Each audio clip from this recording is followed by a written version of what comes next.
Before we begin, picture this. A middle-aged rancher who hasn't spoken to another soul in 8 long years opens his door during a deadly winter storm. On the ground, half frozen and barely conscious, an Apache woman whispers only one word: warmth. He saves her life without knowing she's being hunted, and without realizing that her arrival will pull him into a battle he never expected and a bond he never knew he needed. What happened next changed both their lives forever. Before we start, make sure you subscribe, share, and leave a comment. Let's start this story.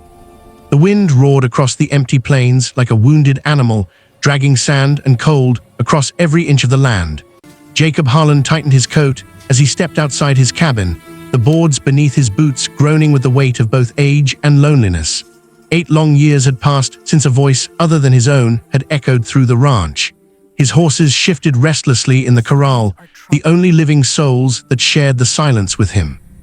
Jacob breathed in the freezing air, unaware that fate was already walking toward him, shivering and desperate for life. He pushed open the barn door and set down a bucket of feed, his movements slow with the heaviness of routine. Every day blended into the next. Feed the animals, fix the fences, warm the cabin, eat in silence. He didn't expect surprises anymore, didn't expect change. That kind of hope had died with the woman he once loved. Jacob brushed his horse's mane with tired hands, unaware that footsteps were approaching his porch. Soft, uneven, fragile footsteps belonging to someone fleeing a nightmare. A strange feeling pricked his spine, a sense that something unseen had slipped into his quiet world. He froze, listening. At first there was nothing but the wind. Then came a faint noise, a weak tap against wood, more like the trembling push of a hand than a proper knock. Jacob's heartbeat quickened. No one came out this far. People avoided this isolated patch of land unless they needed something, and nothing good ever needed a man at night. Jacob grabbed his rifle and stepped toward the cabin with careful, silent precision. He opened the door slowly, the barrel of his rifle angled defensively, and the sight before him made him lower it instantly. A woman, barely able to stand, leaned against the doorway, her body shaking violently. Snow clung to her hair like frozen thorns, her breath shallow and sharp, her feet bare and bleeding from the cold. She managed a whisper, her voice cracked and frail, her eyes wide with desperation. "Warmth, please." Her buckskin dress, her jewelry, her braided hair, everything about her revealed her identity. She was Apache. Jacob stepped forward before he even thought about it. She collapsed into his arms, her body ice cold, her pulse weak. He carried her to the fire and laid her gently near the flames, throwing wood on the hearth until heat filled the cabin. She curled toward the warmth like someone dragged back from the edge of death.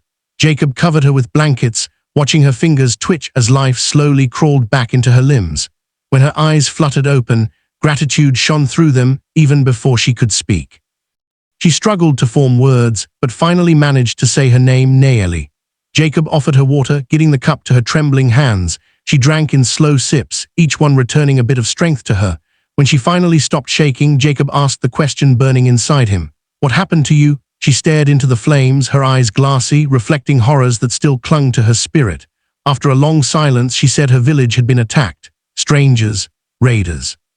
They burned everything. She had watched her world collapse in fire and screams. Jacob felt her pain like a sharp knife twisting inside him. He knew loss too well. He knew what it meant to stand alone in the ashes of a life once built with love. Nayeli's voice cracked as she spoke, and the way she wrapped her arms around herself told Jacob she wasn't only cold, she was broken, raw from running.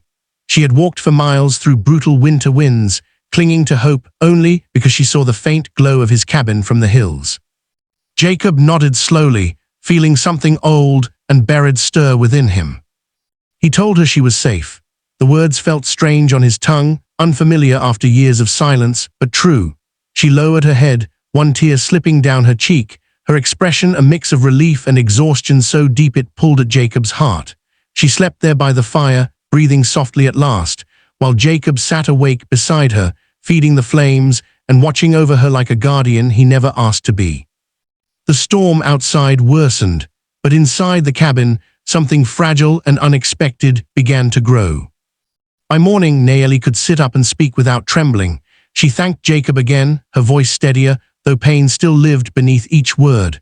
She moved carefully, but insisted on standing, insisted on stepping outside to breathe air that wasn't filled with smoke and death. Jacob followed her, ready to catch her if she faltered. She looked at the land with a mixture of wonder and sorrow, knowing she had no home to return to.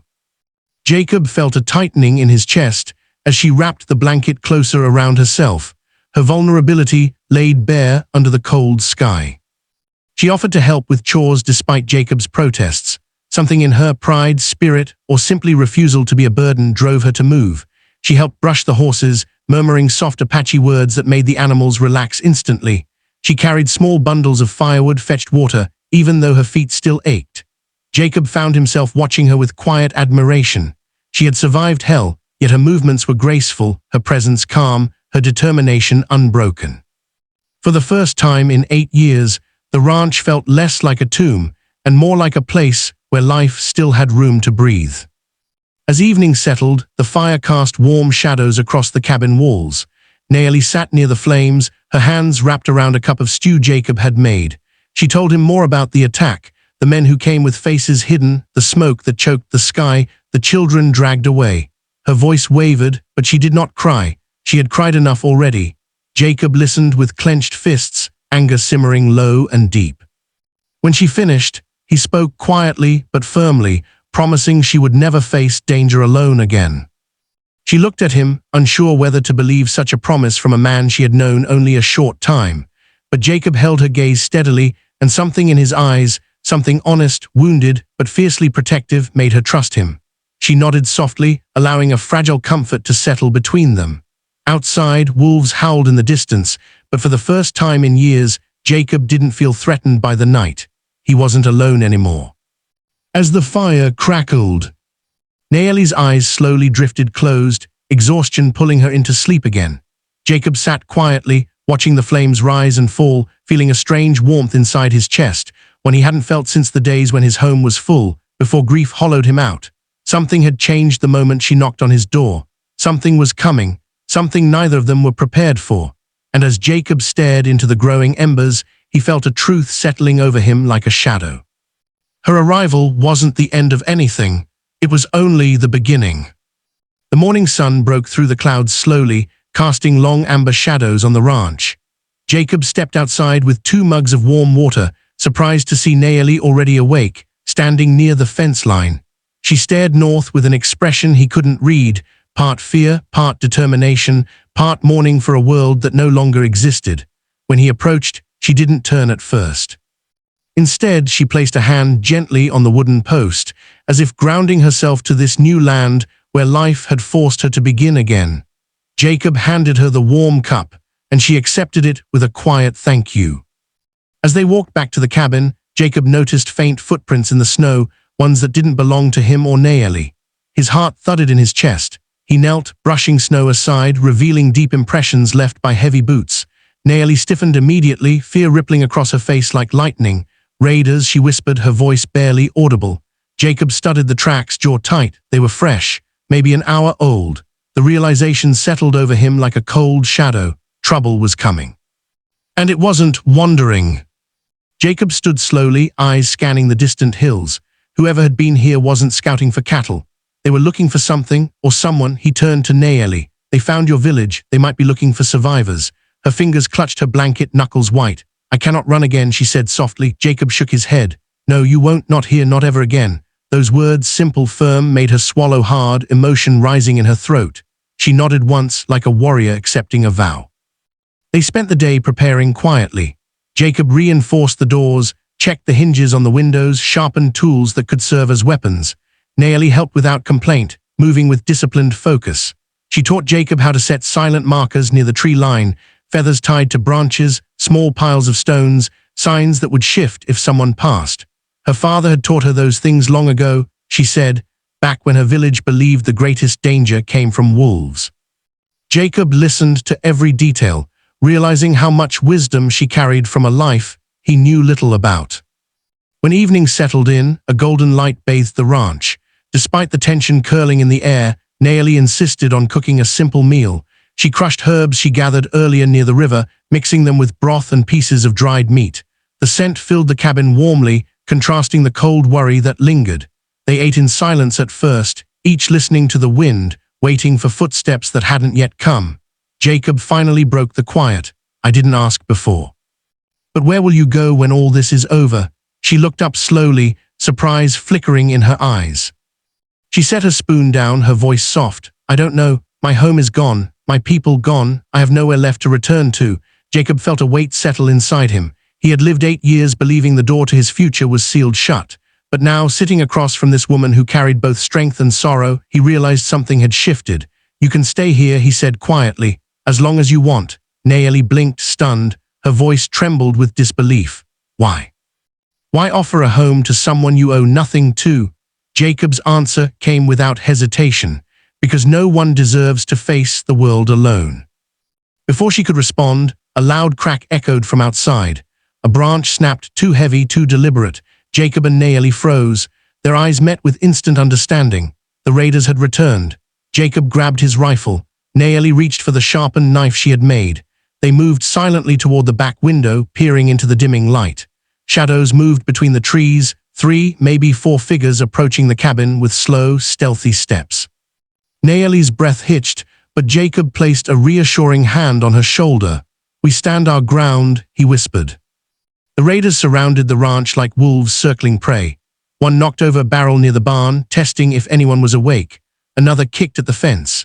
Jacob stepped onto the porch, rifle steady, voice strong. "That's far enough." The men turned toward him, their faces hidden beneath scarves and dirt. One stepped forward, sneering. "We're looking for a woman, an Apache. She ran this way." Jacob didn't lower his rifle. "There's no one here for you. Leave now." The raider laughed darkly. "You sure about that, old man?" Before tension could snap, Nayeli walked out beside Jacob, chin raised, eyes sharp with a courage that surprised even him. The raiders stared at her like wolves spotting prey, but Nayeli did not flinch.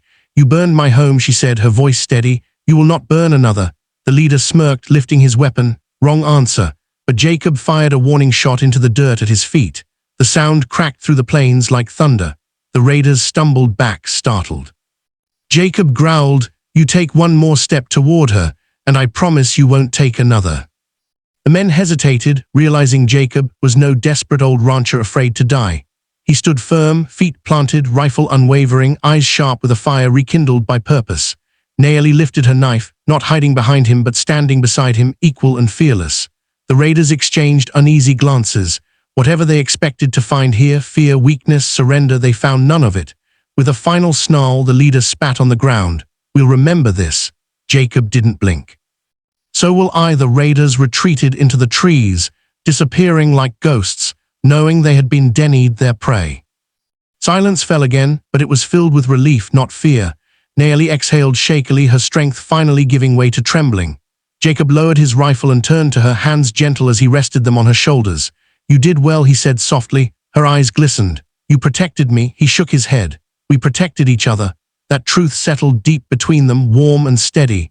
They walked back inside, closing the door on the night and the memories of terror it tried to bring.